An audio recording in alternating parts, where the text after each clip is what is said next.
Shalom pemirsa dimanapun Anda berada, senang bertemu bersama Anda di channel ini. Perkenalkan, nama saya David Panjaitan. Saya lahir di kota Pekalongan, Jawa Tengah dan besar di Bandung, Jawa Barat.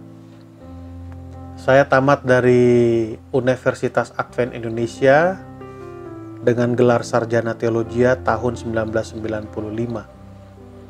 SD, SMP, dan SMA saya tamat dari Perguruan Advent Bandung. Jadi dengan kata lain, saya besar di kota Bandung dan lahir di di kota Jawa Tengah, kota Pekalongan.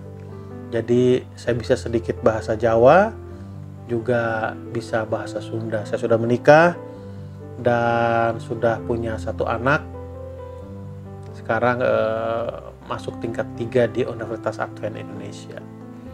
Sekarang saya dipercayakan untuk melayani di kantor Gereja Pusat Indonesia bagian Barat, Gereja Advent, di bagian Departemen Komunikasi.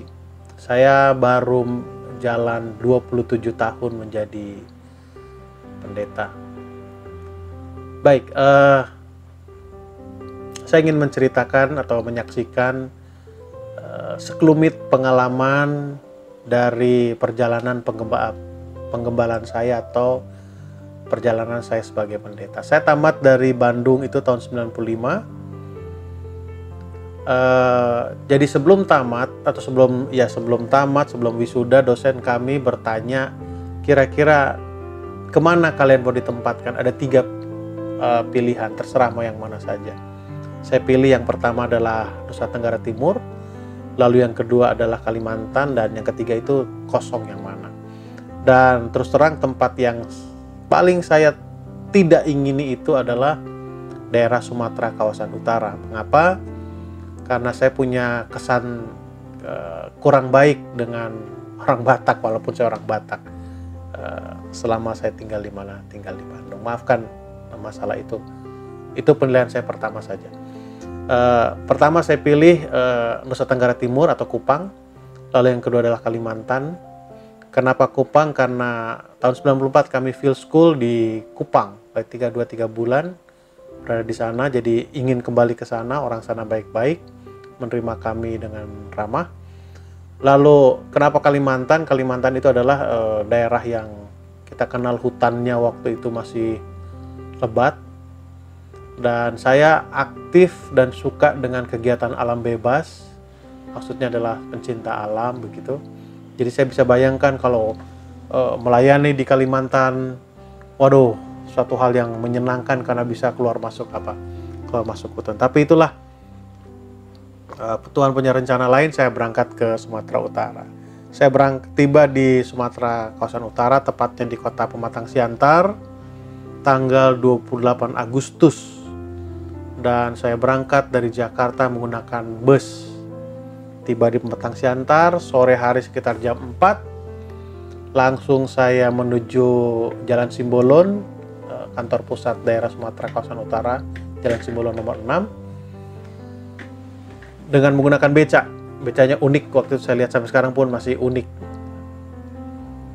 Saya tiba di kompleks kantor, masih bertemu dengan orang-orang pegawai di sana. Ketepatan kantor di sana dengan rumah para pegawai itu satu lokasi.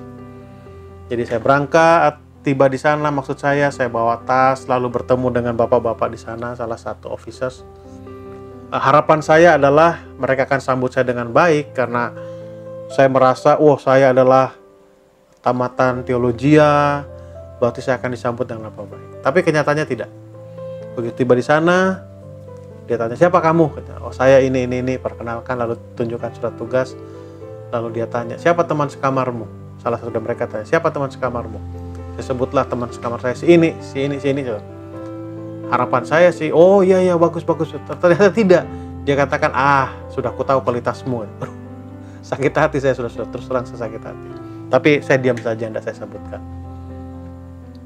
Lalu besok paginya kami renungan pagi, lalu diperkenalkan dan dikatakan, ini David Panjaitan, dia pegawai baru sebagai pendeta, nanti akan kita tempatkan. Kenapa belum ditempatkan? Karena beberapa bulan, tidak sampai bulan lah, beberapa minggu berikutnya itu ada konferensi jemaat, konferensi daerah, maksud saya bulan Septembernya. Nah, sebelum konferensi daerah dan penempatan, saya ditempatkan di kantor daerah, magang lah istilahnya gitu ya. Jadi apa saja kami kerjakan di sana, apa saja disuruh kami kerjakan, saya kerjakan, maksud saya, karena saya sendiri waktu itu. Sementara teman-teman saya sudah berangkat duluan, sudah tiba di sana duluan. Lalu suatu ketika saya masuk ke salah satu ruangan direktur di sana, saya tidak perlu sebutkan direktur apa dan siapa.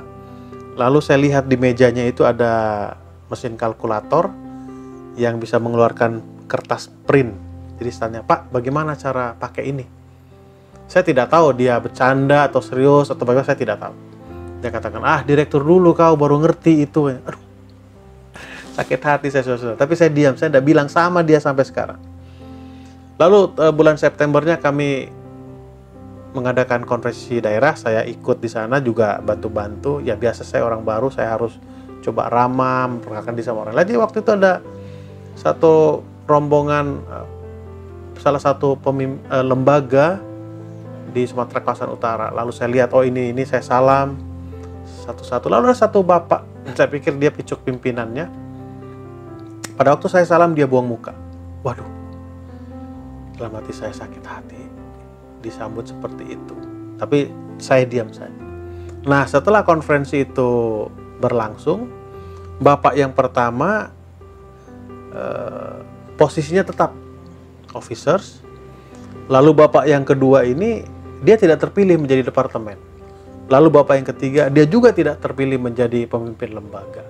Bukan karena doa saya, bukan itu poin saya. Saya mau ceritakan, itulah pengalaman terjadi. Saudara-saudara tahu, bapak yang pertama sampai sekarang kami bersahabat. Bapak yang kedua sampai sekarang kami bersahabat. Bapak yang ketiga saya tidak tahu di mana dia sekarang. Saya katakan dalam hati saya akan buktikan kepada bapak pertama, bapak kedua, bahwa saya bukan seperti yang kalian pikirkan. Khususnya bapak yang pertama. Dan saudara tahu, kami bersahabat setelah itu. Sampai sekarang, sampai pensiun, saya sudah katakan tadi. Dan bapak yang kedua juga, kami tetap bersahabat. Dan saya tidak pernah ceritakan rasa sakit hati saya kepada bapak yang kedua. Juga bapak yang ketiga, karena saya tidak tahu di mana dia sekarang. Tapi kepada bapak yang pertama, saya ceritakan itu setelah dia pensiun. Atau masa dia mau pensiun. Saya diundang khotbah di tempatnya. Bulan-bulan terakhir sebelum dia pensiun. Kenapa saya ceritakan pengalaman ini? Kadang kita berharap sambutan, respon orang kepada kita itu seperti yang kita harapkan, yang baik-baik, yang positif. Ternyata tidak. Tetapi saya berpikir respon negatif ini harus saya convert menjadi energi positif, memacu saya, memicu saya, men-trigger saya untuk bekerja lebih baik. Dan akhirnya saudara tahu, tahun 2005 saya terpilih menjadi salah satu staf atau departemen di Sumatera Kawasan Utara. Dan salah satu dari bapak-bapak tadi itu menjadi pimpinan saya. Dan salah satu dari bapak tadi itu harus melapor kepada saya sebagai apa? Departemen, dia sebagai gembala jemaat biasa waktu itu. Apa yang mau saya katakan? Biarlah energi hal negatif yang datang kepada kita rubah menjadi apa? Energi positif. Ada satu ayat dalam Roma 8 ayat 8 berkata, kita tahu sekarang bahwa Allah turut bekerja dalam segala sesuatu untuk mendatangkan kebaikan. Bagi siapa? Bagi mereka yang mengasihi Dia, yaitu bagi mereka yang terpanggil sesuai dengan rencana Allah. Saya tahu Tuhan memanggil saya dan saya tahu Tuhan punya rencana untuk saya sehingga saya ditempatkan di Sumatera Utara. Dan saya buktikan bahwa saya mengasihi Dia. Sehingga Tuhan bekerja dalam situasi tersulit seperti pengalaman saya di sambutan yang pertama itu. Para pemirsa di mana berada, biarlah hal-hal negatif yang datang kepada kita, maksud saya, bisa kita rubah menjadi hal-hal positif sehingga kita bisa terpicu, terpacu, termotivasi untuk melakukan yang terbaik, khususnya bagi Tuhan dalam pekerjaan Tuhan. Tuhan berkati kita. Amin.